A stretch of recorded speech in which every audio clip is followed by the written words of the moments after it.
sektor industri, peningkatan bertahap. Pangsa sektor ini atau sektor industri mengalami peningkatan yang lebih bertahap, dimulai dari 15% pada tahun 1990. Pangsa ini meningkat menjadi 32% pada tahun 2015 sampai 2016. Kemudian kemiskinan mengacu pada laporan nasional multidimensional Poverty Index Progress Review 2023 dari UNDP atau MIGI. MPI memandang kemiskinan tidak hanya dari pendapatan, tetapi banyak sekali aspek kehidupan, seperti kesehatan, pendidikan, dan standar hidup. Ada 12 indikator yang dipakai MPI nasional untuk menilai kemiskinan ini. Dari data terbaru, tingkat kemiskinan multidimensi di India menunjukkan penurunan besar, yaitu dari 24,85% pada 2015 sampai 2016 menjadi 14,96% pada tahun 2019 sampai 2021. Yang berarti semakin banyak masyarakat berhasil keluar dari kondisi kekurangan di berbagai aspek tersebut. Penurunan dari 20,85% ini menjadi 14,96% menunjukkan bahwa jutaan orang telah keluar dari situasi kemiskinan multidimensi, sehingga kualitas hidup masyarakat secara keseluruhan meningkat dan akses mereka terhadap layanan dasar menjadi lebih baik. Next. Pada kemiskinan ini terdapat data, tabel, dan kurva dengan penurunan menjadi 14,96%. Next. Tren dan data kemiskinan. Meskipun angkanya menurun, terdapat perbedaan besar antara wilayah pedesaan dan perkotaan. Kemiskinan di desa selalu tinggi. Sebagai contoh, pada awal pengukuran 1973 sampai 2004, lebih dari separuh penduduk, sekitar 54,9%, hidup di bawah garis kemiskinan. Angka ini berhasil diturunkan menjadi 21,9% pada tahun 2011 sampai 2012. Pemerintah juga menggunakan indeks kemiskinan multidimensi atau MPI untuk melihat aspek kemiskinan yang lebih luas.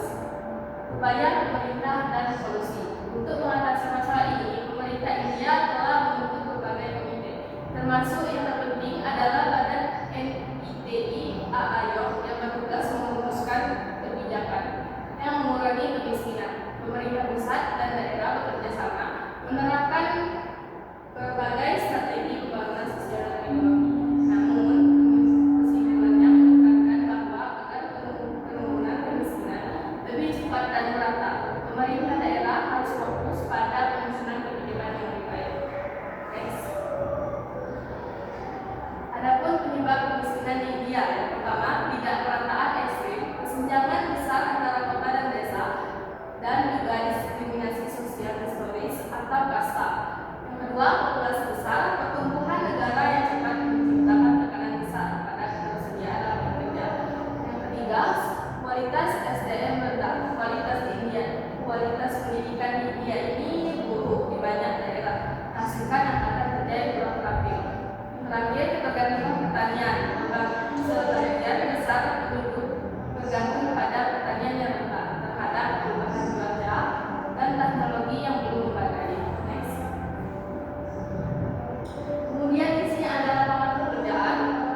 Yang pertama ini ada penganggurannya. Pengangguran di India muncul dalam beberapa bentuk seperti kelebihan tenaga kerja di pertanian, keterampilan yang tidak cocok dengan kebutuhan pekerjaan, pekerjaan musiman, serta pekerjaan informal tanpa kontrak, serta pekerjaan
ketiga, antar wilayah North sampai East punya upah tertinggi, sedangkan Central dan East paling rendah dan paling tertinggal.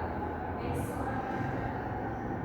Pendapatan kota jauh lebih tinggi daripada desa. Rata-rata upah 2011 sampai 2012 di desa itu cuma 21.099 rupiah, sedangkan di kota 68.162.000 rupiah. Upah pekerja kota bisa 2 sampai 3 kali lipat lebih tinggi daripada desa. Kemudian perbedaan pendapatan antar kasta. Rata-rata pendapatan nasional 2011 sampai 2012 kasta atas itu 75.000 rupiah, kemudian kasta OBC 35.000 rupiah, kemudian kasta rendah 30.000 rupiah, kelompok SSG atau ST paling rendah pendapatannya.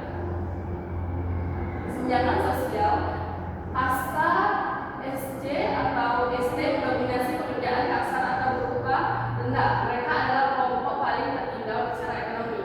Kemudian yang kedua itu ada agama. Hindu mendominasi pekerjaan berupah 80-90%, Muslim hanya 7-10% pekerja upahan.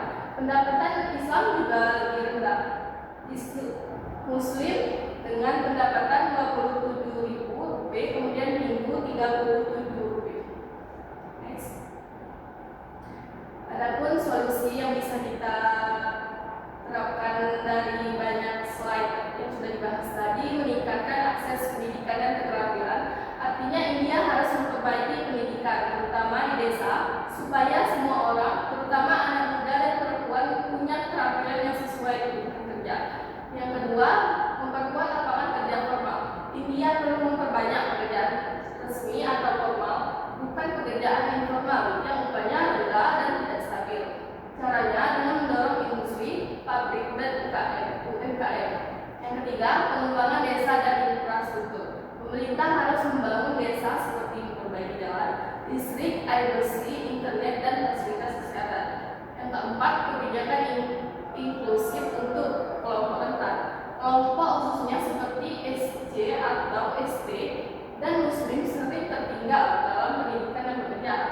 Pemerintah perlu memberi mereka kesempatan yang sama, misalnya lewat beasiswa, pelatihan kerja, kuota kerja, atau dukungan usaha. Kesimpulan, India masih menghadapi masalah besar berupa kemiskinan multidimensi, pengangguran, dan kesenjangan ekonomi sosial. Data menunjukkan bahwa ketimpangan pendapatan antara kota dan desa, antar wilayah, serta antar kelompok sosial seperti SC atau ST dan Muslim masih sangat lebar. Pengangguran tidak hanya terlihat dari orang yang tidak bekerja, tetapi juga dari banyaknya pekerja informal dan upah rendah. Masalah-masalah ini saling berkaitan dan membuat kelompok miskin semakin sulit keluar dari kondisi ketertinggalan. Karena itu, India perlu meningkatkan kualitas pendidikan, memperluas pekerjaan formal, mempercepat pembangunan desa, dan menerapkan kebijakan yang lebih inklusif agar pertumbuhan ekonomi bisa dinikmati secara lebih merata seluruh rakyat. Baiklah, itu saja yang dapat